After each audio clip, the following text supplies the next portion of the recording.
Praise the Lord. Megiddo youth fellowship உங்களை அன்புடன் வரவேற்கிறது.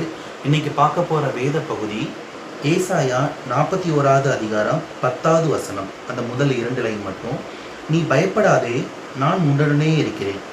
ஸோ இதை பார்த்துட்டு இருக்கிற ஒவ்வொரு நபருக்காண்டி ஆவியானவர் என்ன சொல்கிறாங்கன்னா, நீங்கள் பயப்படவே பயப்படாதீங்க.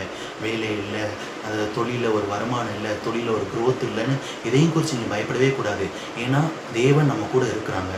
தேவன் உங்கள் பக்கத்தில் இருக்கிறாங்க, உங்கள் தொழிலில் இருக்கிறாங்க, உங்கள் வருமானத்தில் இருக்கிறாங்க. ஒவ்வொரு நாளும் நீங்கள் உண்மையாக பண்ணும்போது ஏசப்பா என் கூட இருக்காங்க. எல்லா விஷயத்துலையும் கரெக்டாக உண்மையாக பண்ணும்போது தேவன் ஒரு பெருக்கத்தை கொடுப்பாங்க, ஒரு பெரிய ஆசீர்வாதத்தை கட்டளையிடுவாங்க. அவங்களுடைய சூழ்நிலை எல்லாமே மாறும். சரிங்களா? ஜெபம் செய்வோம். சோத்திரம் கர்த்தாவே, சோத்தரிக்கிறப்பா, இதை பார்த்துட்டு இருக்க ஒவ்வொரு நபருக்காக நீங்கள் சமூகத்தில் வருகிறோம். ஏசப்பா, நீ பயப்படாத, நான் உன் கூட இருப்பேன்னு சொல்லிட்டீங்களப்பா. ஏசப்பா, அவங்க பண்ணுற வேலையில் ஆசீர்வாதம் கட்டளையிடுங்கப்பா, அவங்க கூட இருங்கப்பா.